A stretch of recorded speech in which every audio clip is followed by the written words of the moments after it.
Welcome back to Drawing CNC Art Overview Part 3. We're going to look at the result from drawing the image in Part 2, tracing the image in Inkscape, and some other tracing cases in between those two extremes.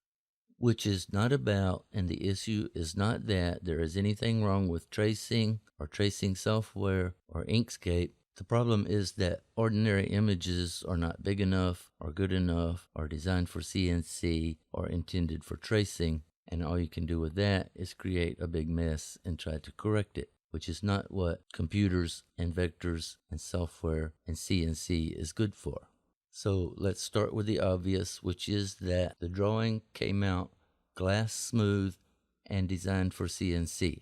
And pretty good considering that part 2 did not go well. I was trying to make a tutorial and that was a complete disaster. And in spite of being distracted, I could draw and erase and make changes and smooth things out lightning fast with the greatest of ease. And I did not make a mess and I did not have to correct anything, which is exactly the opposite of tracing that image in Inkscape, which is not smooth, not designed for CNC, nothing but a complete mess, and impractical, if not impossible, to correct it. If the image was a little bigger and a little better, that still would not help much, and we'd be in the same boat and have the same problem. If it was a lot bigger and a lot better, it still would not be too smooth and it still would not be designed for CNC, and it's a lot of work to correct it enough to get it to work, and that's just not the right way to do it. But if the image was like the one we drew in part 2, then you could just trace it in Inkscape and it would come out exactly the same. Maybe not exactly, but close enough that it's hard to tell the difference. It just needs a little cleanup, and it doesn't need much, if any, correction. And you could literally use it like it is without even doing any cleanup, which you could never do by simply tracing an ordinary image. And that is not an ordinary image because it is this big, this clean, designed for CNC, and intended for tracing. And you simply can't find images like that. You just have to draw them.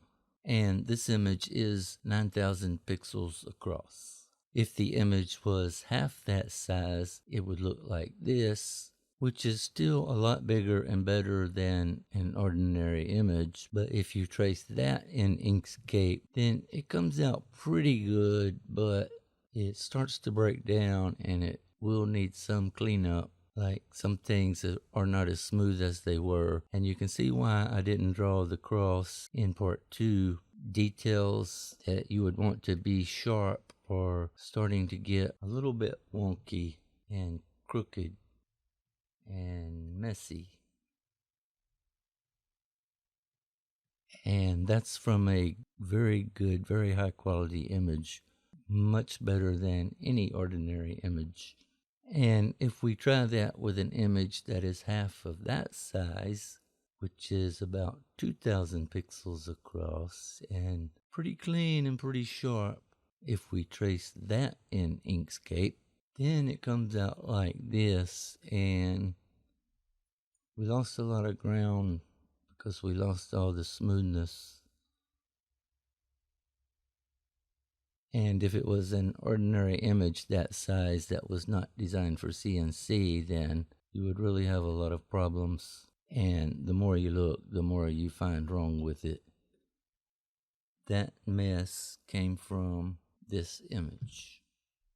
So 2,000 pixels and clean black and white is not enough to get a clean trace. And yet that's way better than ordinary images that you find on the internet, which are not designed for CNC.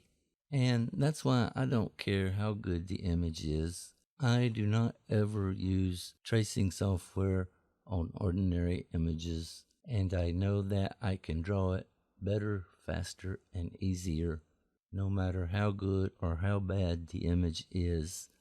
But as always, that's not all there is to it. I do use a pen instead of a mouse, and that part of the overview will be part 4. That's all for now. I'll see you next time.